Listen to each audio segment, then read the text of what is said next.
Congratulations. Welcome to the last module of Start a Hemp Business. I would like to really start by saying thank you and well done. You're now one of the most knowledgeable people on hemp. So how does that feel? I remember how I felt when I first started to learn from real people and their real experiences. On the one hand, I was really excited to know it is real and that yes, it is all possible. We can make a better planet to live on for ourselves and for our family. But on the other hand, there was a lot of intrepidation about, well, the amount was still unknown. There's still a lot to know. But look, don't worry, I'm not going to suggest you go and learn anything more right now, except for that you to know what you want to focus on and what you really want to do. So I really would like, if it's okay with you, to discuss, where from here.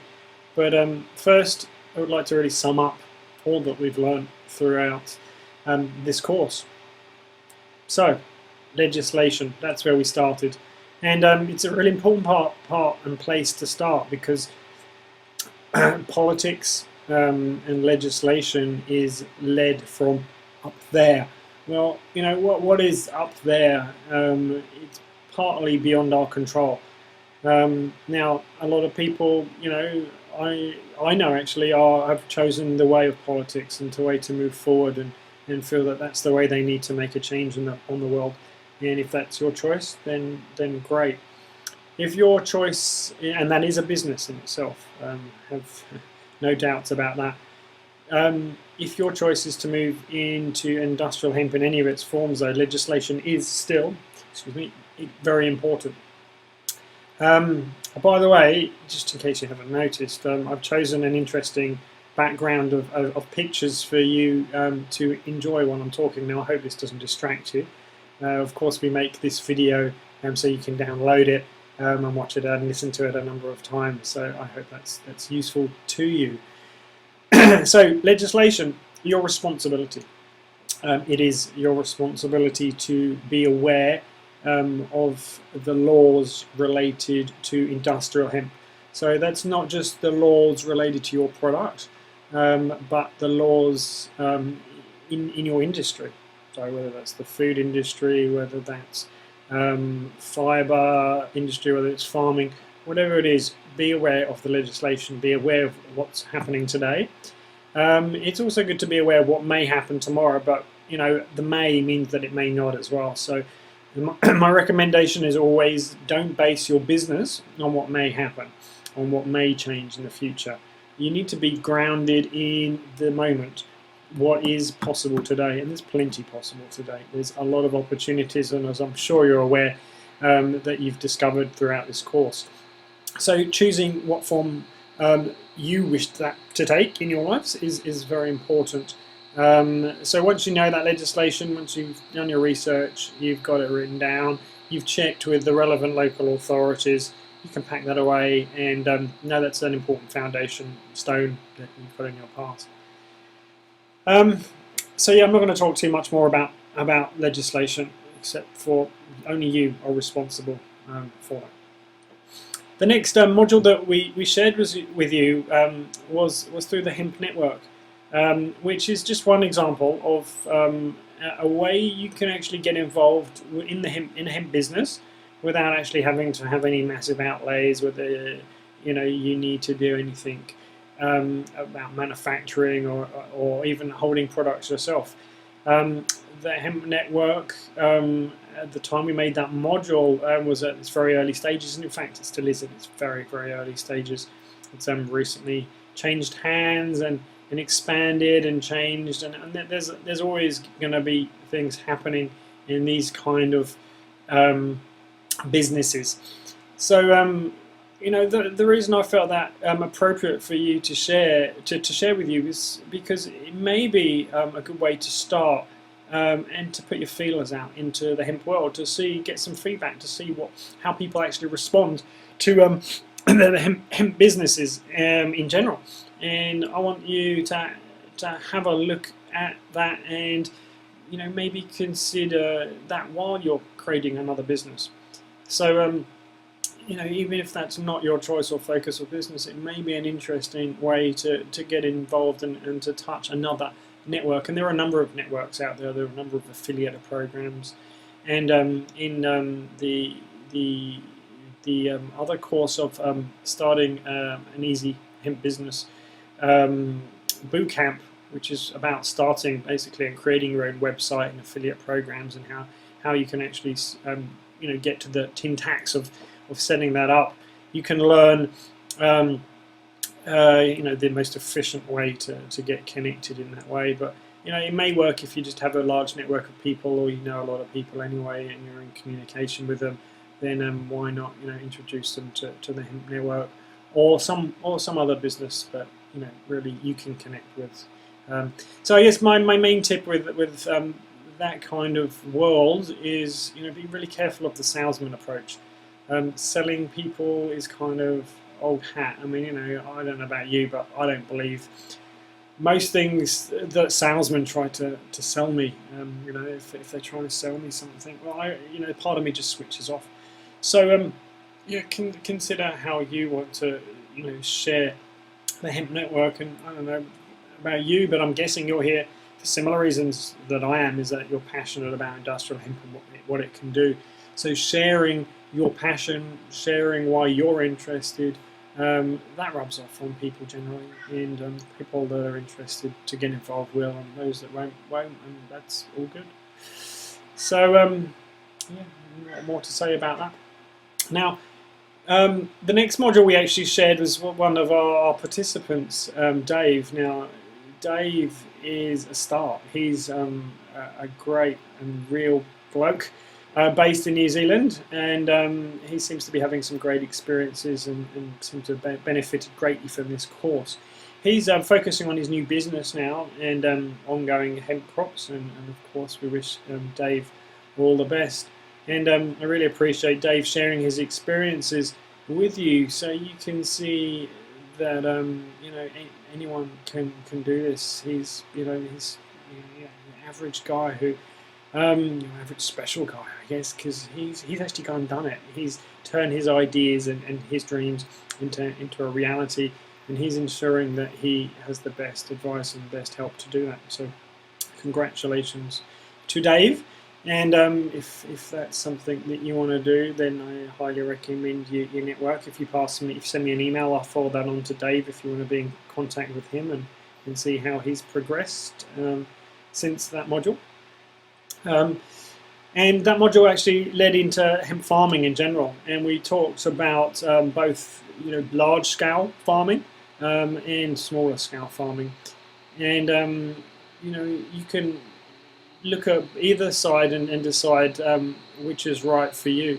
Going into farming in a big scale is very important, and is very much related to the beginning and end modules of the course, where we discussed actually about knowing your market, and we discussed about being really clear about actually not only what you want to do with hemp, but why you want to do that with hemp, and who you're going to connect with. Who's your customer? Who's your supplier? Who's at both ends, and what are their risks? Because knowing that is extremely key to a successful hemp business, as I'm hoping you have understood by now. So when you're really confident on your, I guess, a vertical integration of your business, then moving into hemp farming is certainly a great thing to do, and sometimes it's a necessary thing to do because of the need for vertical integration, because of another business in hemp that you want to set up. An example of that would be because you want to produce hemp oil, and you have a great market for hemp oil, but you don't want to rely on hemp seed suppliers in your country, and you don't really want to rely on importing hemp seeds, so you realize you have to grow it yourself. An example of why it would make sense to get involved with hemp farming. And that can be done on a relatively small scale for oil. And when you're growing on a small scale, if you're looking at craft industries, then there's a whole number of different things you can get involved with on a smaller scale. But recognizing, unless you have either very cheap labor, you're putting your labor in yourself, and you don't mind about how much of your time that's going to take, or you have access to machinery at a very low cost, i.e. you already live on a farm and you already got that kind of equipment, or your neighbour does, then you have to look at the pros and cons of growing on a small scale and look at the risks and the returns and the return on your investment for that kind of project. So yeah, it's a very interesting opportunity to go into hemp farming, and I guess you get the satisfaction of seeing beautiful hemp fields growing. So that's fantastic. And I tell you, if you haven't experienced a big industrial hemp farm, then yeah, go and experience one. You can come and visit one of the ones that we're involved with over here, or I'm sure there's one close to you as well. And there is nothing like walking through a beautiful field of hemp where you can look up and see how much one seed has grown in within a year. A year's time frame. Oh, year's time frame. Excuse me, 110 days time frame. So yeah, potentially 3 times in a year. What a phenomenal crop from a beautiful special seed. So from hemp farming, we came on to a module about hemp cosmetics. Now, hemp cosmetics are usually based around hemp oil, which comes from the hemp seed, which comes from the farming. And we interviewed a guy called Tim, who I used to be friends with. Well, still am friends, I guess. Just haven't been in touch for a very long time from the UK, and he's persevered through a number of different business ideas and found his niche within the hemp body care market. And he's a small but seemingly successful business right now. He's still there after many years, so it's extremely successful in business these days. So, and Tim offered some great wisdom and advice about knowing what you're doing and ensuring that you get assistance where you don't know really what you're doing. So, for example, he's got people who are experts in marketing, and he's got people that are experts in business mentoring. So he's basically recognised his weaknesses through his business plan and actually through his direct experience, and chosen to incorporate people who are experts and have had a lot of experience and can offer that with an interest in his business.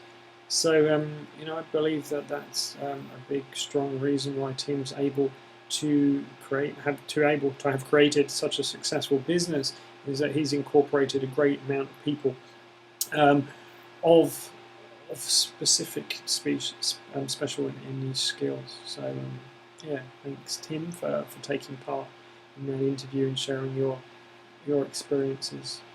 Then we had another member of the course, another participant in the Starter Hemp Business course, Paul Willett from California, who shared with us some of his ideas for new products. And I've really enjoyed talking with Paul, like I have with everybody actually on this course, and particularly because Paul is recognised, and I've seen Paul recognise where he's starting to go off and seeing these amazing opportunities within hemp, and actually he's recognised he needs to focus, and he's chosen to focus, and he's stuck with that focus, and he's gone down this route of his new product, and he's looking at his market opportunities and focusing on the details that it requires to actually look at that in detail and make it happen.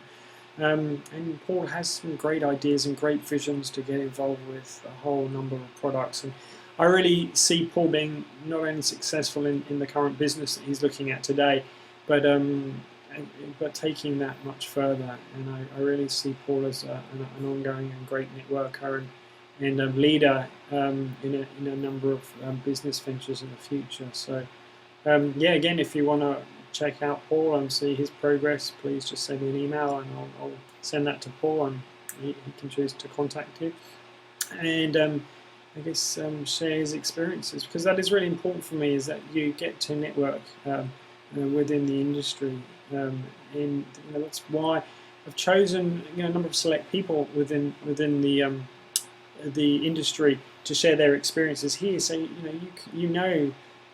who's involved, and we're all going to connect with some people and some industries more than others.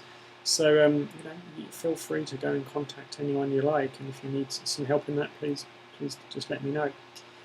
Now we moved from Paul to hemp building, and as you're probably aware, I have assisted at least one business in marketing the hemp building technology, because I believe the opportunity for hemp building is humongous. It is absolutely massive, and an opportunity that today is something worth looking at, and I believe tomorrow and the day and the month and the years after, hemp building is only going to grow. And I try to show you that through a different understanding of different building techniques and different opportunities within that business. So yeah, if you're interested in the building industry, or something that has a potential to grow into more mainstream, whose technology is available today, whose supply of materials is available today in some countries and in some locations, and that's probably the main decision about whether hemp building would work for you and your intended market. So I guess when you know your market, which is generally where you live or close to where you live, or where if you know that there's materials, either the whole hemp stalk or the hemp hurd, whichever form of building technology you decide to use is available to you, then it is really amazing opportunity. Hemp textiles. Now that was where we moved from hemp building, I remember, and as I hope you learn from someone who I feel is not only wise and experienced in the field of hemp textile production, but extremely knowledgeable, and I hope you learned through that interview that hemp textiles is not as simple as it sounds, and getting involved in the hemp industry is not always as simple as you would hope, I guess. But I also hope you got from that interview that with determination you are able to create your own reality. Because when Robert was first involved with hemp textiles, well, they didn't have the qualities that they do today. This T-shirt I'm wearing is an example of one of Robert's beautiful pieces of clothing, and it has really got a feel like no other hemp materials.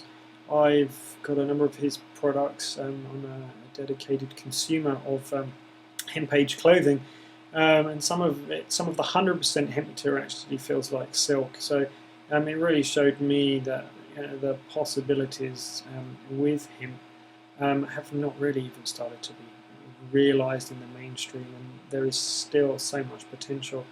And I guess seeing Robert's experience was part of my reason for wanting to see this move forward. You would also, I guess, finished with the hemp processing information, and those short but sweet interviews were quite interesting. I think what I'd like to say at this point is that you may be aware that my partner in business, Dion, has been holding these interviews. I recommended all of these specific people and questions and in subject matters for Dion to bring to your attention. And part of the reason that I chose Dion to hold these interviews and not me was because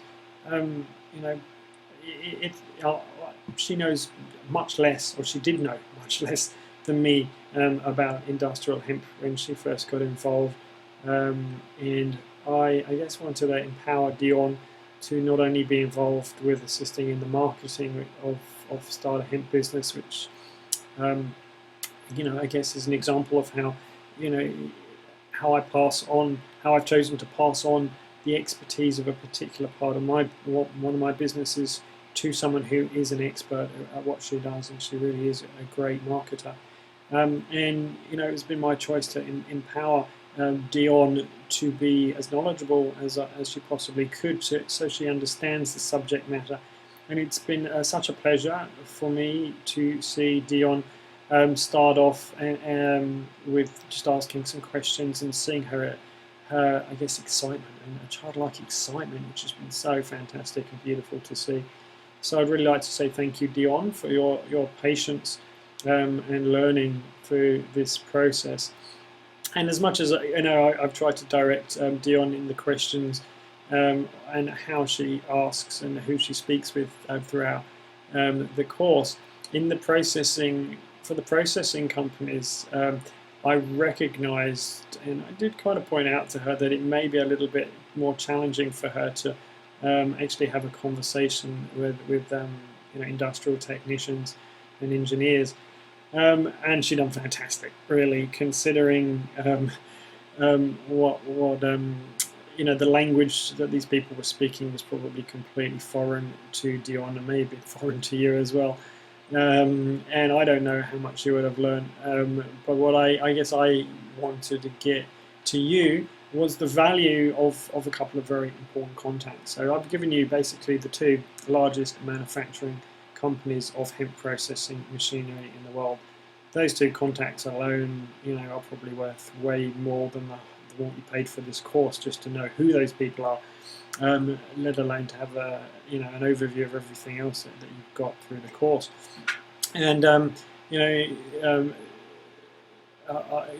appreciate our contact in Tamatha sharing a little bit about the different lines, and both Stefan as well. Also, they both shared with you the complexity, I guess, of setting up a hemp processing line. There are multiple machines and multiple modules, and they can all be connected together. The bottom line is, and I think Stefan quite well, they both asked the right questions. You don't really need to know too much about those details, except for that it's going to be, it's going to cost you $1 million plus, really, realistically, to set up a basic hemp processing or decortication plant. And to do that, all you really need to know is what market you're aiming for and what throughput you would like to put. And most of these kind of processing facilities really take about 2 tons an hour. So you need to work that out and go, well, is that the kind of scale that I can get to? Otherwise, is my machine going to be sitting here doing nothing all year round? And can I really justify that? And generally, that doesn't work. You need a machine that's working most of the time. And to have a machine working most of the time, you need a number of farmers to support you. And that's why there's only a few companies that use this kind of technology. BAFA in Germany, Hemp Technology in the UK, Agrofiber. There's a whole bunch of companies, Hempflax, that have their own decortication lines, and because they have their own decortication lines, they have their markets for fibre and the herd. And they all have similar, slightly different markets for their products, and also have very much clear contracts with a number of different farmers to ensure that they have the supply required to keep their machines going and to ensure they get a return on investment. There used to be other manufacturers, by the way, of hemp decortication lines, companies like La Roche in France, etc. But they now more focus on the upward valuing. So there's the basic decortication, which really just takes the hemp from the farm in whatever form it comes, whether that's in bales or in bulk form, and then they bring that into the factory, and then they take that, and then you can upward value that in whatever form. So you want to produce just a horse bedding or a mulch material, a technical fibre, a textile focused fibre, whatever your needs or your market's needs, more to the point, are, the extra modules will produce that. So you need very clear specifications from your customers about what they need to look at that. So yeah, I mean, I guess that's going to be, the gold in the whole course for some of you, and for probably most of you, it's not going to be. It's just going to be quite interesting just to know the kind of scale that the processing has to happen on. So, but there's only half a dozen, maybe a few more um, manufacturers of hemp processed fibre and herd around the world today. And yeah, I remember Stefan sharing a little bit about the fact that for fibre, where in China they still have very cheap labour, which still produces the highest quality of materials. So competing with that is pretty challenging. So it's more the other uses of hemp, where a decortication, an automated decortication facility would be useful. Now, yeah, I know a number of people in Australia who have got business plans for decortication facilities. So, if you're interested in this kind of business, and simply just want to invest in something, then there are certainly opportunities that come up from time to time. If you want to be involved on any different level with processing or any of the businesses that I've mentioned, in fact, building technology, in food that we talked about as well. Of course, we talked about hemp foods and the potentials there. So, if you don't want to start up your own business directly, then an opportunity may be for you to come and join either an existing team, whether they're in a hemp or not. So I have a lot of connections there. So I'm willing to, of course, share those with you if you want to do that. But before we sign off today, I just come back to the basic premise that the world today is changing. We are moving in ways that are really unknown to humans and unknown in the whole time of history. And part of those changes are how we do business today and why we do business. And for me, the important words are that we do business ethically. That we choose our ethics, and what ethics are is a whole question, and I guess only we can create our own ethics. But it feels, it must come from the right space, your own right space there. We also must work and act responsibly in the world today. So whether something's legal or not is like kind of leaning on a crutch in the old systems, and we need to actually take responsibility for what is happening in the world and make our changes. Now, what that means to you is for you to decide and consider. But I'm just trying to suggest at least that no longer can we live without being responsible for what happens in our planet and in our society and our community as a whole.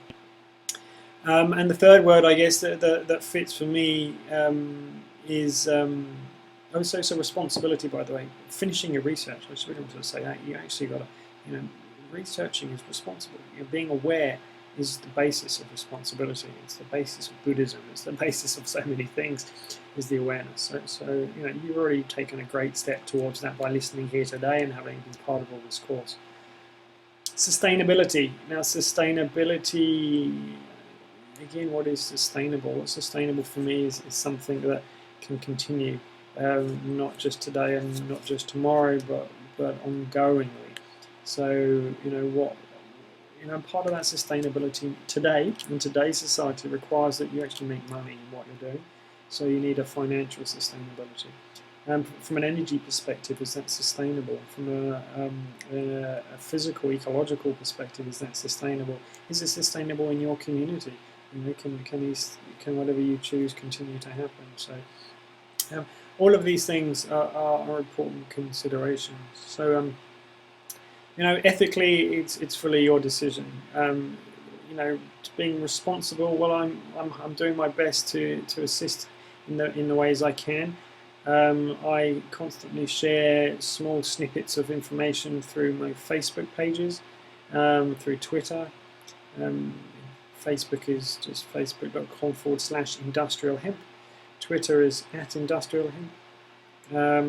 And I will also be continuing through a continuity program called the Hemp Business Mastermind, which is designed to ensure that you keep up to date with the most fresh, latest news in the hemp industry. So this is more than just a new service. This is more than just some new Facebook news is put together and keeping up to date with what's happening. This is a selection of completely unique and different sources of news put together in a clear and simple format that respects that you're very busy in time, of course, with availability and links to go and research more about each subject. And will also come with my personal, communication about the news today.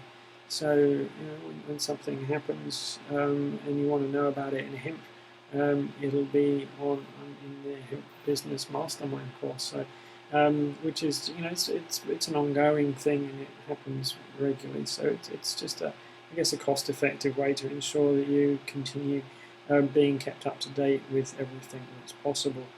So I'm going, and that will include, of course, personal ongoing time with me, because I recognise that the news and information is important. Having a personal view of that information is also important, that you can trust. But then how that affects you directly is going to be individual and unique. So I want to say thank you for taking part in this course once again, and to say that I am willing to help you continue and to ensure that you enjoy the rest of your time and involvement within the hemp industry. So take your time, go to starterhempbusiness.com/mastermind, starterhempbusiness.com/mastermind, and you can learn more about that particular news service and way to keep in touch. And either way, just please send me your updates so I know what's happening. Share with the open networks on Facebook and Twitter, where you can connect with thousands of others who take an active role within the hemp industry. And there is so much space for us all today. So we'll see you at Facebook, Twitter, Mastermind, or in person. I look forward to seeing you again soon. Take care.